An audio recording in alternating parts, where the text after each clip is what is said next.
اس میں اعتدال۔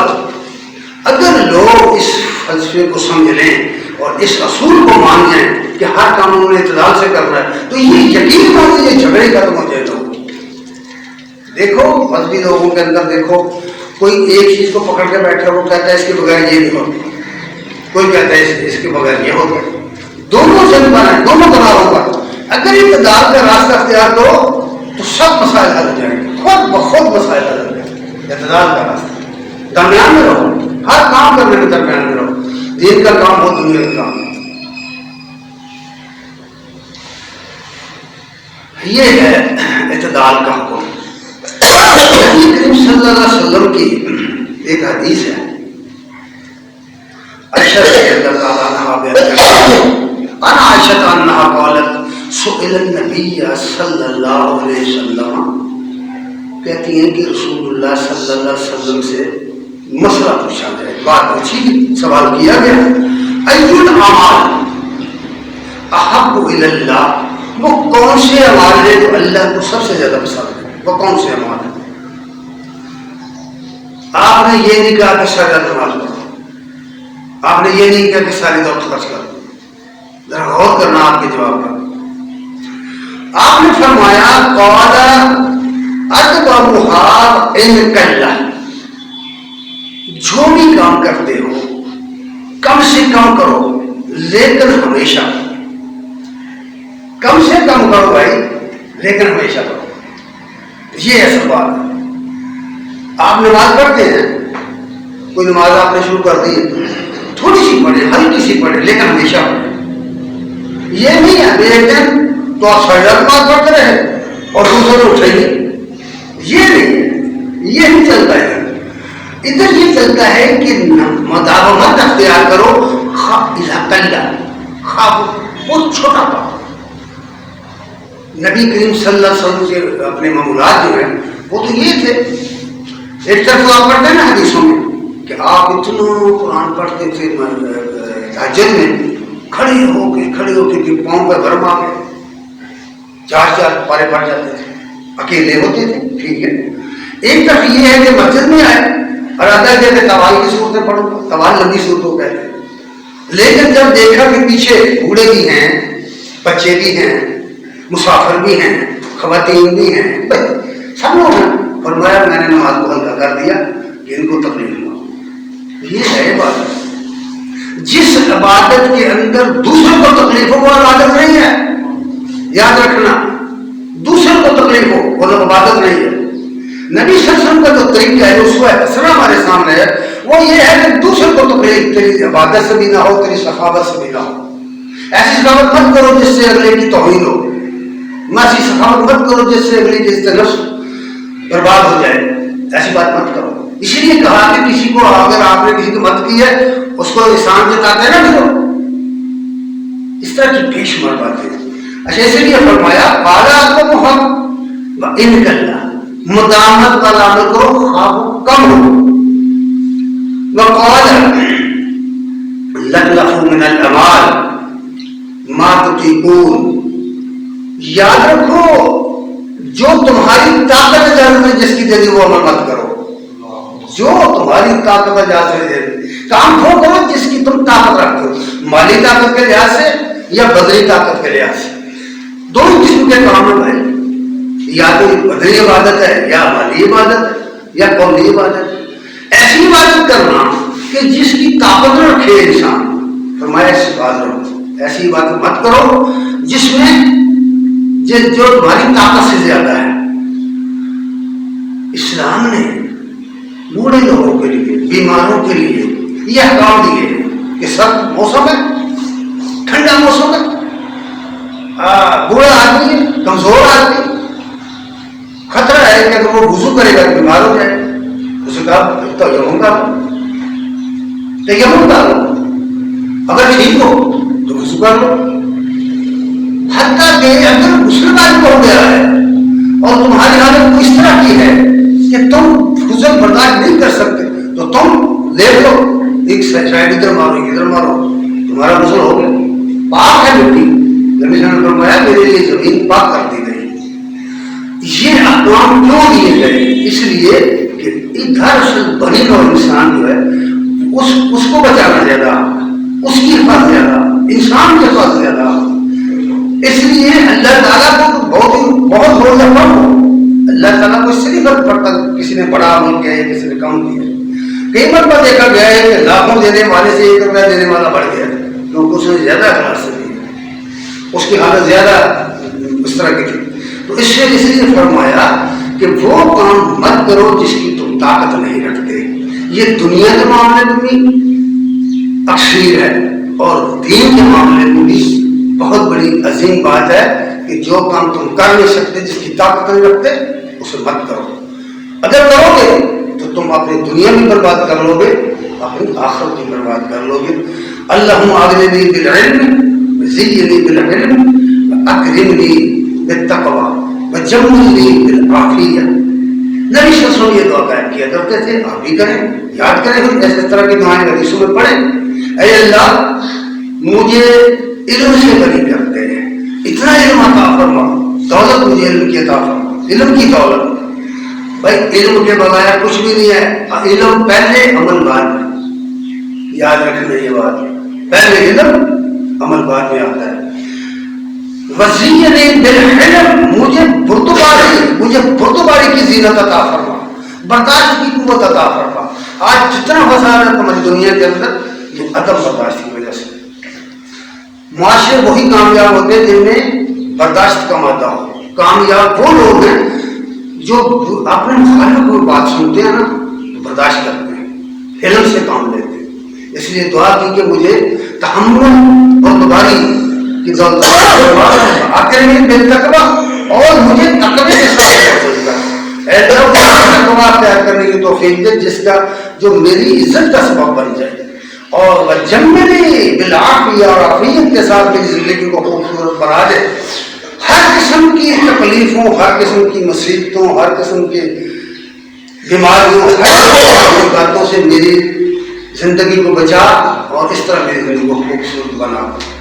آپ بھی اس طرح کی دعائیں کریں، یاد کریں گے دعائیں، اور اس طرح اپنی زندگی کا بنیادی اصول بنا لیں کہ ہر کام اعتدال کے ساتھ، میانہ کے ساتھ کرنا ہے. یہ اصل تعلیم ہے قرآن مجید میں اور نبی کریم صلی اللہ علیہ وسلم کی. آپ کا اصول یہی ہے. آپ نے کبھی اس طرح کا کوئی کام نہیں کیا، نہ کسی کو کرنے کا حکم دیا ہے. اللہ تعالیٰ ہمیں بھی اس کا پر عمل کرنے کی توفیق عنایت فرمائے.